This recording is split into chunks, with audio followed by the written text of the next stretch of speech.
ఈ దేశంలో అయోధ్య రామజన్మభూమి, శ్రీరాముడు జన్మించిన స్థలము, శ్రీరాముడు జన్మించిన స్థలము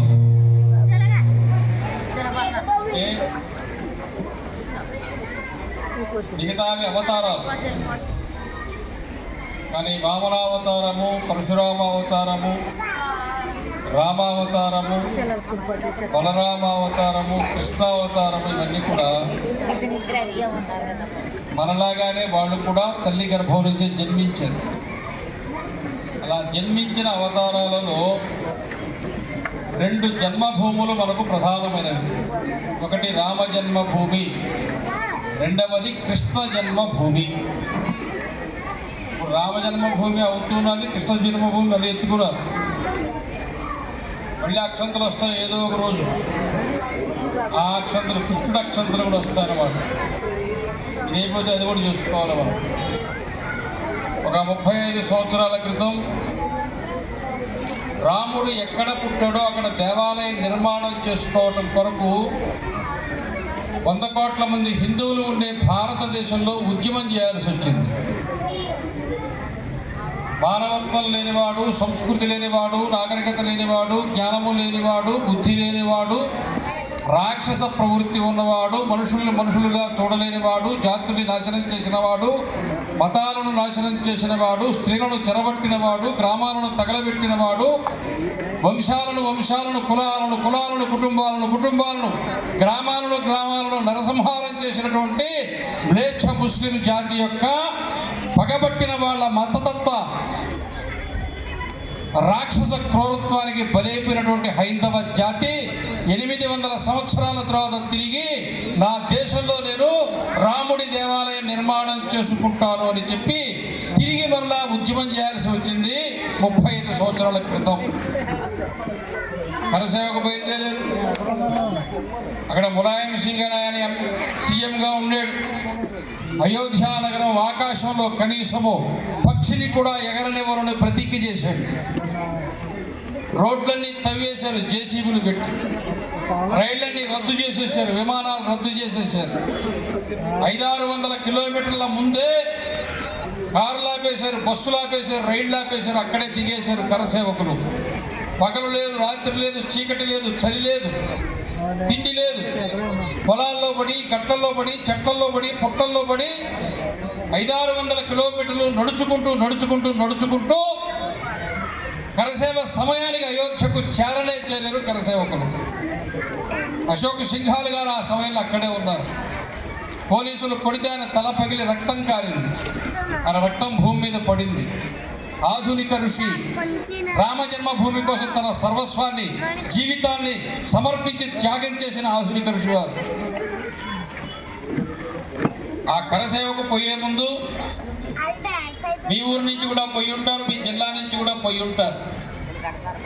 తమ కూతుళ్లను, తమ కొడుకులను కూర్చోబెట్టుకుని మేము అయోధ్యకు పోతూ ఉన్నాం, అయోధ్యలో ఉద్రిక్తమైన పరిస్థితులు ఉన్నాయి, అయోధ్యకు పోతే, అయోధ్యకు ఎక్కడి నుంచైనా వస్తే, రామకార్యం కోసం వస్తే, అయోధ్యలో అడుగు పెడితే తిరిగి వెళ్ళరు అని చెప్పి అక్కడ ప్రచారం చేస్తున్నారు, వార్తలు వస్తూ ఉన్నాయి.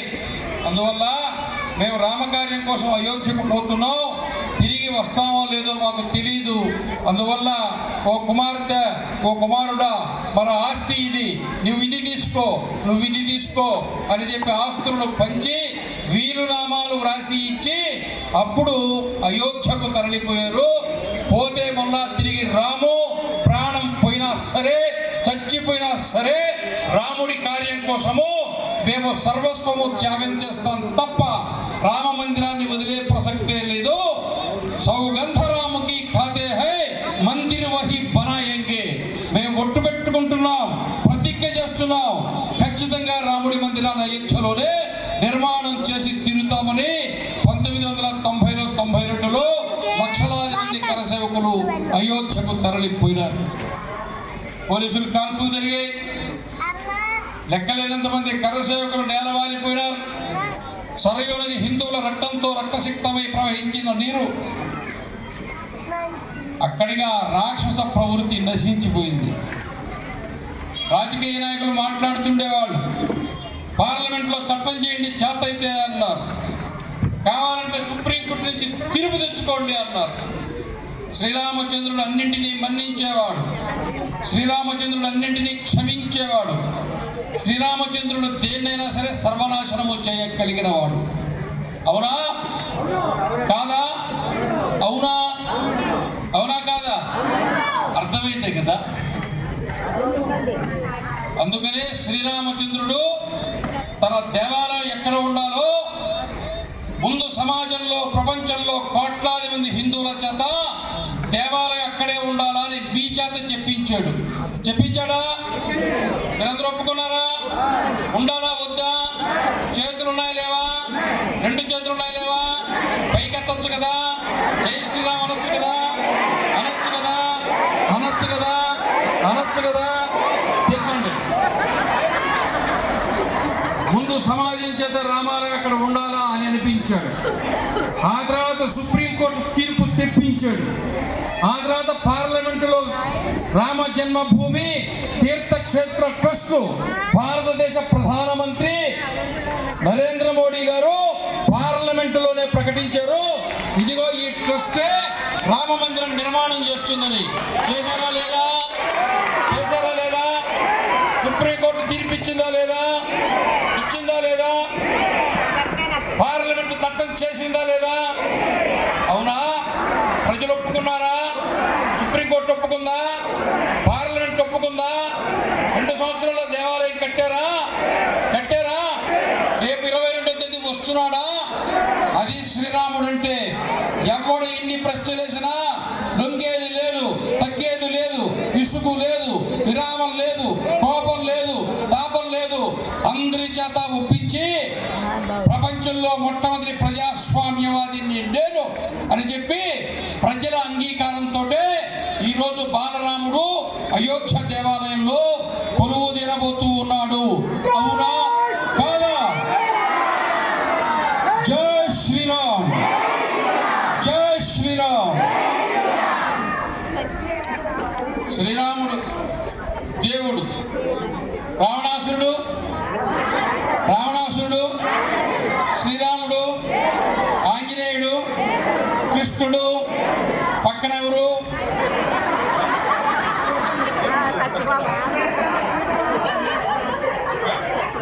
పద్మావతి దేవి. ఇది వెంకటేశ్వర స్వామి. ఈయనెవరు? విశ్వామిత్రుడు. ఇట్లా ఈయన విశ్వామిత్రుడు. కూర్చో స్వామి, వెంకటేశ్వర స్వామి కూర్చో. ఇప్పటి మళ్ళీ ఈయన విశ్వామిత్రుడు, ఈయన వాల్మీకి. వాల్మీకి స్వామిరా, రండి రండి రండి. వాల్మీకి యాసాలు వేస్తే కూర్చోబెడితే వాళ్ళకే చెమటలు బట్టే మీరు పట్టించుకోబోతుంది. ఈయన వాల్మీకి ఋషి. చూడండి, మంచి డబ్బా కూడా పట్టుకొచ్చారు. అక్కడ బాగున్నారు. చిన్నపిల్లలకి మంచి వేషాలు వేశారు. ఏ ఊరు? ఊరు ఏమైనా కానీ మీ ఊరోళ్ళు మంచోడు, బాగా వేషాలు వేశారు. కూర్చోండి కూర్చోండి. రాముడు వారు బాగున్నారు. ఈయన లక్ష్మణ స్వామి, ఆయన రాముడు. ఆ సీతమ్మూరు, ఆ సీతమ్మూరు చిన్నగా తండ్రి తెలియదు. రావణాసురుడు వచ్చాడు. సీత, రాజ్యం లేదు, అధికారం లేదు, తిండి లేదు, బట్ట లేదు, కారికి చెప్పులు లేవు, దేశ దెమ్మరి అడవుల్లో తిరుగుతున్నాడు, కందమూలాలు తింటున్నాడు, కుటీరంలో ఉంటున్నాడు. అటువంటి దేశ దెమ్మరి వాడిని నా మొగుడని చెప్పుకోవడానికి నీకు సిగ్గుగా లేదా? 3 లోకాలు నావి, ఆధిపత్యం నాది, చావులేని వరం నాది, శాశ్వతంగా ఉండేది నేను. బ్రహ్మ నా జోలికి రాలేడు, శివుడు నా జోలికి రాలేడు. నాకు భయపడి మహావిష్ణువు వైకుంఠాన్ని ఖాళీ చేసి వెళ్ళిపోయినాడు అని రావణాసురుడు చెబితే ఆ తల్లి మౌనంగా విని, అప్పుడు ఆ తల్లి ఏం చెప్పిందో తెలుసా? తెలీదా? రావణ, నా భర్తకు రాజ్యం లేకపోవచ్చు, అధికారం లేకపోవచ్చు, వైభవం లేకపోవచ్చు, తిండి లేకపోవచ్చు, గుడ్డ లేకపోవచ్చు, ఇల్లు లేకపోవచ్చు, చెప్పులు లేకపోవచ్చు, అడవిలో ఉండవచ్చు, కందమూలాలు తినవచ్చు. కానీ రావణ, నా భర్త శ్రీరామచంద్రుని వ్యక్తిత్వం ముందు ఇదిగో ఈ గడ్డిపోచ విలువ కూడా చేయవని గడ్డిపోచను చుంచవతల పారేసింది సీతాదేవి. అటువంటి సీతమ్మ వారిని పూజించాలా వద్దా? రాముణ్ణి పూజించాలా వద్దా? వాల్మీకి ఋషి ఇట్లా స్వామి ఇట్లా స్వామి చెప్పనిరా స్వామి. సీతమ్మ ఇట్లా సీతమ్మ సీతమ్మ సీతమ్మ సీతమ్మ ఈ వాల్మీకి ఋషి దగ్గర ఉండింది ఆమె కదా. అప్పుడు సీతమ్మ వారికి తెలిసిపోయింది రాజసూయాగం చేస్తున్నాడు ఆయన. గుర్రం పట్టుకున్నారు లవకుశులు. అరే భార్య లేకపోతే భర్త ఒక్కడే కూర్చొని యజ్ఞం చేయగలడా, యాగం చేయగలడా? నేను ఇక్కడ ఉన్నాగా, శ్రీరాముడు అక్కడ ఎలా చేస్తాడు? అయ్యో మరలా ఇంకొక పెళ్లి చేసుకున్నాడా అని ఆ తల్లి ఏడుస్తూ కూర్చుంది. అప్పుడు ఈయన వచ్చాడు. ఎందుకమ్మా ఏడుస్తున్నావు అన్నాడు. నాకంతా తెలిసిపోయిందిలే, రాముడు యజ్ఞం చేస్తున్నాడులే అని చెప్పి ఆమె ఏడిసింది. అప్పుడు ఈయన ఏం చేశాడో తెలుసా? ఏం చేశాడు? పాట పాడాడు. ఏం పాట పాడాడినా? ఎనకులేసుడే ధర్మము తప్పి మరో పడతితో కూడిన నాడు నా జపము తపము నా కావ్యమే హృదయగునమ్మా అని పాట పాడాడు. అవునా? అమ్మా సీతమ్మ శ్రీరామచంద్రుడు ఇంకొక అమ్మాయిని పెళ్లి చేసుకుంటే నేను వాల్మీకినమ్మ రామాయణం రాశాను తల్లి. నా తపం ఎందుకు, నా తపం ఎందుకు, ఈ కావ్యం ఎందుకు, నా జీవితం ఎందుకు తల్లి? శ్రీరాముడు ఎప్పుడు అట్లా చేయడమ్మా అని సీతమ్మకు మంత్రం వేసి ఆమె చిన్న ఆత్మనట్ట అయోధ్యకు పంపించేశాడు. లోపలికి పోయింది అమ్మ. అక్కడికి పోతే ఏం చూసింది? అక్కడ సింహాసనం ఉంది. సింహాసనం మీద సీతమ్మ ఉంది. ఏ సీతమ్మ ఉంది? బంగారు సీతమ్మ ఉంది. అవునా? చూసి ఇంకా ఏడ్చింది.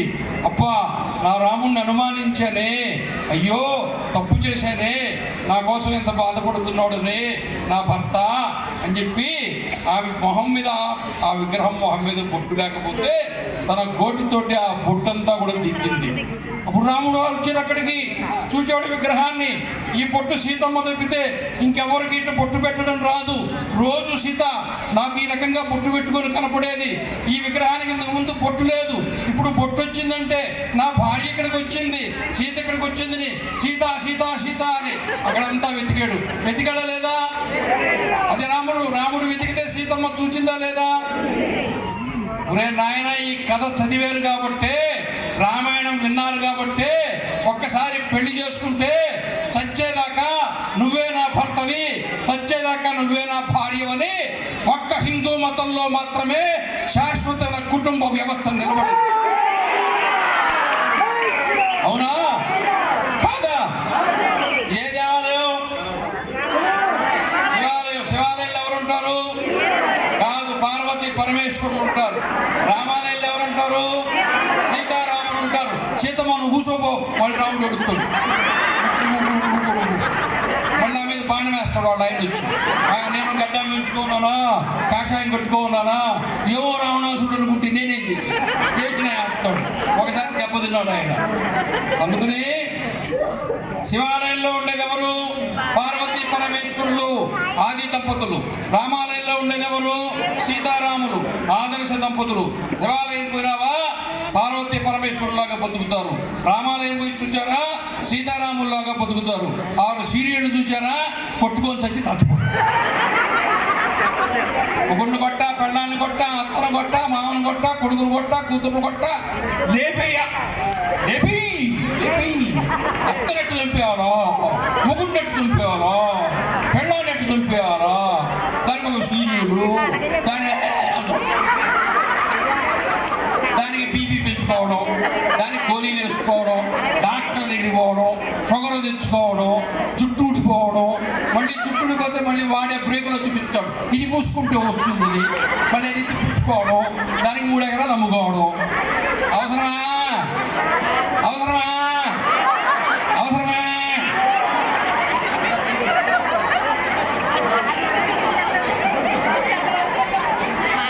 శ్రీరాముడు దేవుడు, రావణాసుడు రాక్షసుడు. సీతమ్మ వారిని తీసుకొని పోవాలనుకున్నప్పుడు రావణాసుడు ఎవరి సలహా అడగల. తమ్ముళ్ళని అడిగాడా? కొడుకులను అడిగాడా? మంత్రులను అడిగాడా, భార్యను అడిగాడా, తల్లిని అడిగాడా, తండ్రిని అడిగాడా? బుద్ధి పుట్టింది, తీసుకొచ్చాడు, అశోకవనంలో కూర్చోబెట్టాడు. అవునా? కానీ రాముడితో యుద్ధం చేయాల్సిన సమయం వచ్చిందే, అప్పుడు యుద్ధానికి తాను పోయినాడా? పోలా. కొడుకులను చంపుకున్నాడు, తమ్ముళ్ళను చంపుకున్నాడు, మంత్రులను చంపుకున్నాడు, జనాన్ని చంపుకున్నాడు. రావణాసురుడు శ్రీరామచంద్రుడితో యుద్ధానికి పోయే సమయానికి లంకలో మండోదరికి, విభీషణుడి భార్యకి, రావణాసురుడి తల్లికి, వీళ్ళ ముగ్గురికే మంగళసూత్రం ఉంది. మిగతా వాళ్ళ మంగళసూత్రాలన్నీ తెగిపోయినాయి, అందరూ చచ్చిపోయారు. అర్థమైందా? కుంభకర్ణుని యుద్ధానికి పంపించాడు. కుంభకర్ణుడి చేతిలో రాముడు చనిపోతే సీత నాది, రాముడి చేతిలో కుంభకర్ణుడు చచ్చిపోతే పోతే పోని. ఇంద్రజిత్తుని పంపించాడు. ఇంద్రజిత్తు చేతిలో రాముడు చచ్చిపోతే సీత నాది, రాముడి చేతిలో ఇంద్రజిత్తు చచ్చిపోతే పోతే పోని. ఎవరు పోతే పోని, ఎవరైనా పోని. నేను ఒక్కడిని బతుకుంటే, సీత ఒక్కటి నాదైతే నేను ఒక్కడనే బతుకుతా, నేను ఒక్కడనే కూర్చుంటా, నేను ఒక్కడనే కురుకుతా, నేను ఒక్కడనే. వాడు రావణాసురుడు జాతిని పోగొట్టుకున్నాడు, దేశాన్ని పోగొట్టుకున్నాడు, కులాన్ని పోగొట్టుకున్నాడు, కుటుంబాన్ని పోగొట్టుకున్నాడు, కొడుకులను పోగొట్టుకున్నాడు. అందరినీ పోగొట్టుకున్నా సింహాసనం మీద కూర్చోాలని కోరుకునేవాడు ఎవరు? రాక్షసుడు. ఎవరు? ఎవరు? రాక్షసుడు. ఎవరు? శ్రీరామచంద్రుడు ఏం చేశాడా? ఇంద్రజిత్తు వేసిన బాణానికి లక్ష్మణస్వామి నేల కొరిగితే, మూర్ఛిల్లితే, శరీరం నల్లగా అయిపోతుంటే వైద్యులు చెబితే, హనుమ స్వామి ఇట్లా స్వామి నువ్వురా ఈ పని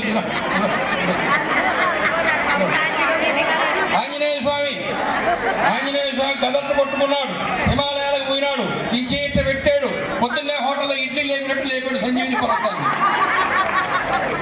సంజీవిని పర్వతాన్ని పట్టుకొని నేరుగా తీసుకొచ్చి లంకలో పెట్టాడు. పెట్టిన తర్వాత వైద్యులు పోయినారు, మూలికలు తెచ్చారు, పశువులు తీశారు, లక్ష్మణ స్వామి ముక్కులో 2 బొట్లు వేశారు. ఏమైంది అన్నా అంటూ చేసుకొస్తున్నాడు. అవునా?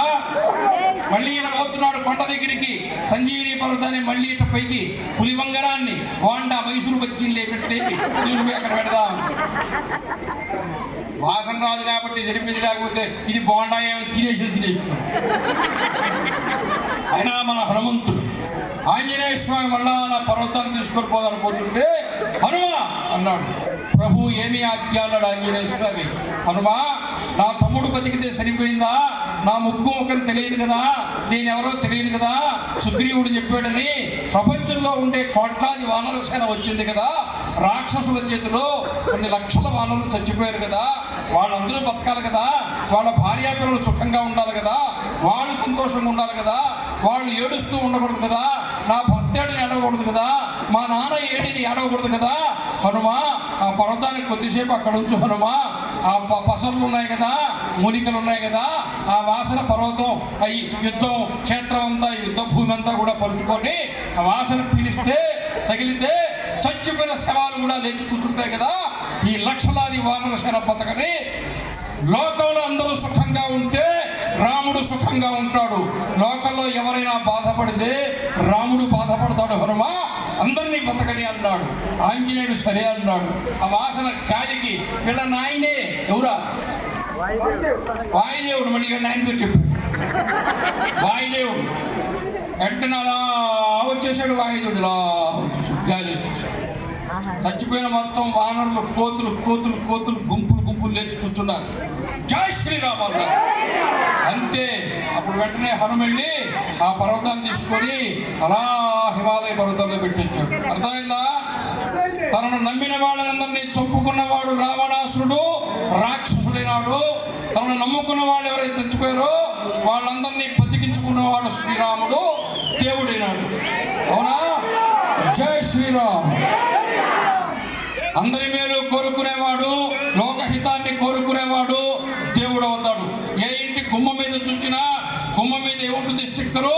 శ్రీరామ రక్ష సర్వ జగత్ రక్ష. శ్రీరామ రక్ష సర్వ జగత్తుకు రక్ష. భారతదేశం ఒక్కటే కాదు, అందులో పాకిస్తాన్ ఉంది, ఆఫ్ఘనిస్తాన్ ఉంది, కువైట్ ఉంది. మొన్ననే మనోళ్ళ గురి శిక్ష చేశాడు.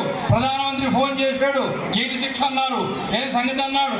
లేదు లేదని వాళ్ళ ఖర్చుతో వాళ్లే విమానం పెట్టి అందరినీ ఎక్కించి స్వీట్ ప్యాకెట్ ఎక్కించి ఢిల్లీకి పంపించారు. అవునా అవునా కాదా?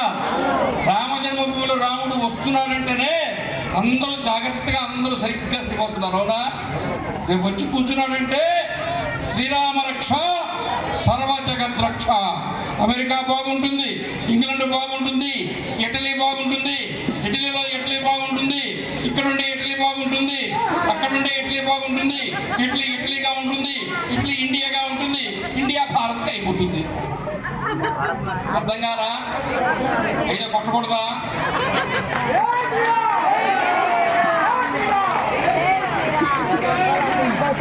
ఎవరు చప్పట్లు కొట్టారో వాళ్ళు విన్నట్టు లెక్క, ఎవరు చప్పట్లు కొట్టారో విన్నారు లెక్క.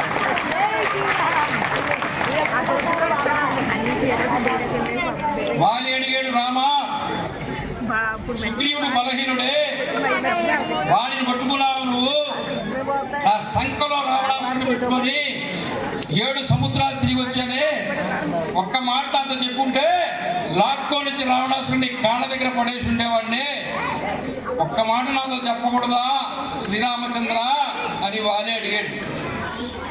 అవును నిజమే, నువ్వు రావణాసుడి కంటే బలవంతుడివి, కానీ రావణాసుడు ఏం తప్పు చేశాడో అదే తప్పు నువ్వు చేసావు. రావణాసుడు ఏం చేశాడు? నా భార్యను తీసుకెళ్ళాడు. నువ్వేం చేసావు? నీ తమ్ముడు సుగ్రీవుడు భార్యను తీసుకొని పోయినావు. నేను ఇప్పుడు ఏం చేశాను? రావణాసుడి కంటే బలశాలి అయిన నిన్ను బాణం కొట్టి చంపేశా. ఈ సంగతి లంకలో ఉండే రావణాసుడికి తెలియాలా? నాకంటే బలవంతుడైన వాలినే ఒక్క బాణంతో రాముడు చంపాడంటే ఈ రోజు కాకపోతే రేపు రాముడి చేతిలో నేను చచ్చేది ఖాయమని రావణాసుడికి తెలియజేయడానికే నిన్ను ఈ రోజు చంపా, రేపు వాడిని చంపుతా అని చెప్పాడు రాముడు. అర్థమైందా? కాలేదా? తప్పు చేస్తే వాలైనా ఒకటే, రావణాసుడైనా ఒకటే. అర్థమైందా? అలా రావణాసురుడిని శ్రీరామచంద్రుడు చంపేశాడు. శ్రీరామచంద్రుడి శవం పడిపోయి ఉన్నది.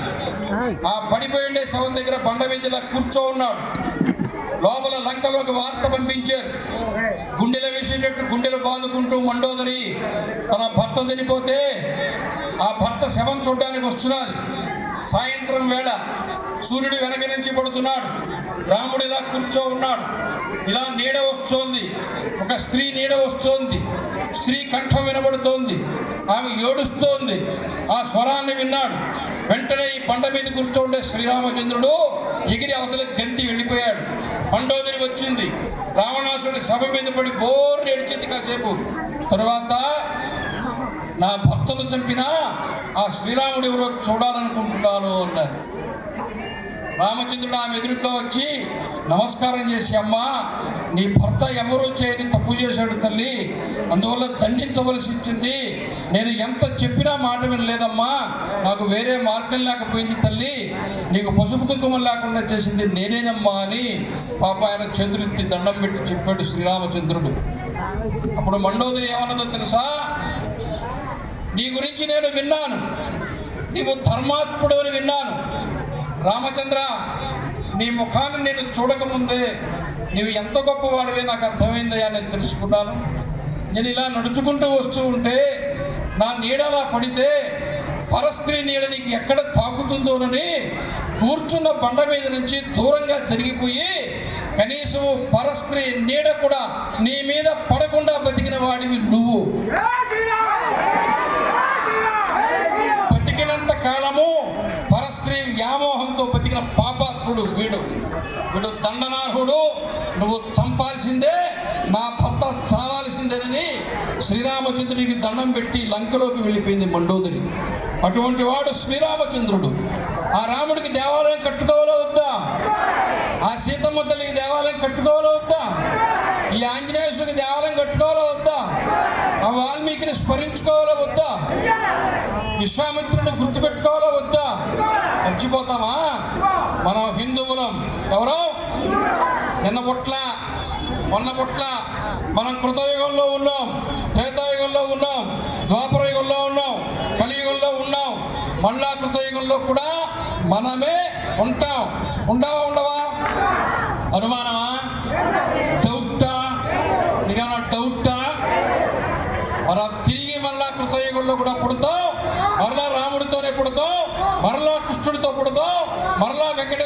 పుడతాం. దేవుడు శాశ్వతం, మనము శాశ్వతం, హైందవ జాతి శాశ్వతం. జై శ్రీరామ్, జై శ్రీరామ్, జై శ్రీరామ్. మన ఆంధ్రులం ఎవరు? మనం ఆంధ్రులం ఎవరు?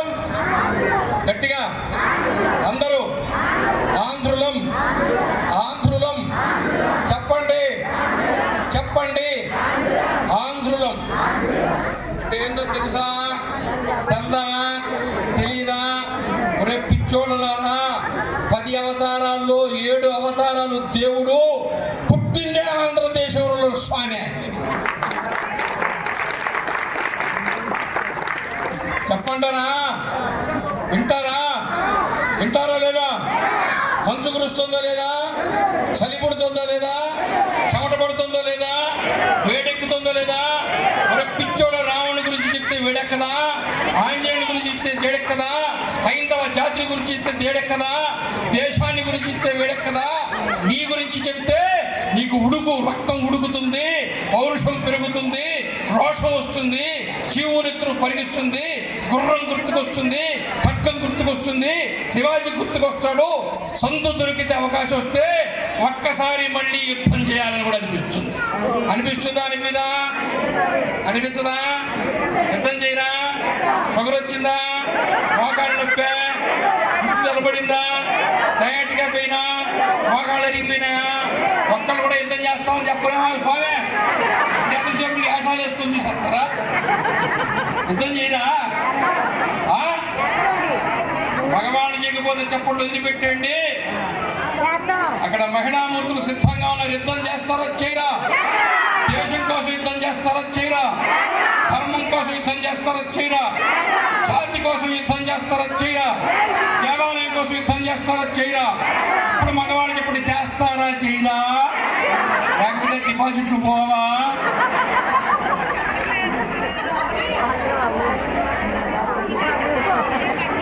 మొదటి అవతారం ఏది? మత్స్యావతారం. మత్స్యావతార దేవాలయం ఎక్కడుంది? నాగలాపురం. నాగలాపురం ఎక్కడుంది? తిరుపతి దగ్గర. తిరుపతి ఎక్కడుంది? తిరుపతి జిల్లా. ఎక్కడుంది? ఆంధ్రప్రదేశ్ లో ఉంది. మత్స్యనారాయణ ఎక్కడున్నాడు? ఆంధ్రప్రదేశ్ లో ఉన్నాడు. రెండో అవతారం ఏది? కూర్మావతారం. కూర్మావతారం దేవాలయం ఎక్కడుంది? శ్రీకూర్మం. శ్రీకూర్మం ఎక్కడుంది? శ్రీకాకుళం. శ్రీకాకుళం ఎక్కడుంది? ఆంధ్రప్రదేశ్. మూడో అవతారం ఏది? వరాహావతారం. వరాహ క్షేత్రం ఏది? తిరుమల. ఎక్కడుంది? ఆంధ్రప్రదేశ్. నాలుగోది ఏది? నరసింహావతారం. ఎక్కడుంది? అహోబిలం. ఎక్కడుంది? నంద్యాల దగ్గర. ఎక్కడుంది? ఆంధ్రప్రదేశ్. ఐదో అవతారం వామనావతారం. వామన దేవాలయం ఎక్కడుంది? చెరుకూరు. చెరుకూరు ఎక్కడుంది? బాపట్ల దగ్గర. బాపట్ల ఎక్కడుంది? ఆంధ్రప్రదేశ్. తర్వాత అవతారం ఏది? పరశురామ. పరశురాముడు ఎక్కడున్నాడు? మహేంద్రతనయ పర్వతం. మహేంద్రతనయ పర్వతం ఎక్కడుంది? శ్రీకాకుళం జిల్లా. శ్రీకాకుళం జిల్లా ఎక్కడ ఉంది? ఆంధ్రప్రదేశ్. తర్వాత అవతారం ఏది? పరశురాముడు తర్వాత రాముడు అవతారు. అయోధ్యకు పోయినాడు. బలరాముడు బృందావనానికి రేపల్లికి పోయినాడు. కృష్ణుడు మధురకు పోయినాడు. వెంకటేశ్వర స్వామి వెళ్ళి వెంకటేశ్వర స్వామి రాశారు వెళ్ళిపోయాడు. కొండెక్కి వెంకటేశ్వర స్వామి ఎక్కడ ఉన్నాడు?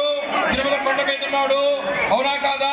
మత్స్య, కూర్మ, వరాహ, నారసింహ, వామన, పరశురామ, ఎన్ని అవతారాలు ఉన్నాయి? ఎన్ని అవతారాలు ఉన్నాయి? ఇది వెంకటేశ్వర స్వామి. చూడండి, అందరికంటే బాగా హైట్ కూడా ఉన్నాడు. బాగా చూసుకొని పెట్టారు. ఎందుకంటే పొడుగ్గా ఉండాలి. అందుకంటే ఇంకా పొడుగా కిరీటం ఇంకా బాగా వెంకటేశ్వర స్వామి. గోవిందా గోవిందా గోవిందా. ఏడుకొండలవాడ వెంకటరమణ గోవిందా. ఆపద్బాంధవ అనాథ రక్షక గోవిందా గోవిందా. తిరుమల కొండ మీద ఉన్నాడు. అవునా? 3 అవతారాలు ఉంటే అయోధ్య దేవభూమి అయినప్పుడు, చారుధామ్ ఉంటే ఉత్తరాఖండ్ దేవభూమి అయినప్పుడు, ఒక్క అమర్నాథ యాత్ర ఉంటే కాశ్మీర్ దేవభూమి అయినప్పుడు, అవతారాల్లో 7 అవతారాలు ఏ ఆంధ్రదేశంలో ఉన్నాయో, ఏ ఆంధ్రప్రదేశ్లో ఉన్నాయో, ఈ ఆంధ్రప్రదేశ్ దేవభూమి. అవునా కాదా? అవునా కాదా? అవునా కాదా? అక్కడ యోగ కట్టాడా లేదా? అయోధ్య కారిడార్ కట్టారు లేదా? ఇక్కడ మధ్యప్రదేశ్లో ఉజ్జయిని కారిడార్ కట్టారు లేదా? అమర్నాథ్కు రోడ్లు వేశారు లేదా? చార్ధామ్కు రోడ్లు వేశారు లేదా? వైష్ణోదేవిని అభివృద్ధి చేశారు లేదా? చేశారా లేదా? తిరుమల చేయాలా వద్దా? శ్రీకుర్మం చేయాలా వద్దా? నాగలాపురం చేయాలా వద్దా? చెరుకూరు చేయాలా వద్దా? మహేంద్రపురం చేయాలా వద్దా? అహోబిలం చేయాలా వద్దా? 7 కారిడార్లు రావాలా వద్దా? 7 అవతారాలు వచ్చాయి కాబట్టి దేవుడు 7 కొండల మీద కూర్చున్నాడు. ఒక్కొక్క అవతారానికి ఒక్కొక్క కొండ, ఒక్కొక్క అవతారానికి ఒక్కొక్క కొండ. 7 అవతారాలు మన ఆంధ్రదేశంలో వచ్చినందుకు గర్వించాలా వద్దా? గర్వించాలా వద్దా? జై ఆంధ్ర, జై జై ఆంధ్ర, జై ఆంధ్ర, జై జై ఆంధ్ర. అయోధ్య నగరంలో శ్రీరాముడు పుట్టాడో లేదా? స్వామిని కూర్చోసావు, నేను భరించలేదు. అయోధ్యలో శ్రీరాముడు పుట్టాడో లేదా? కూర్చోపో స్వామి. ఇది ఎక్కడో తెలుసా? ఆంజనేయ స్వామి. రాముడు ఏం చెప్పాడు? చూసినారా అని చెప్పాడు. ఏం చేసి వచ్చాడు?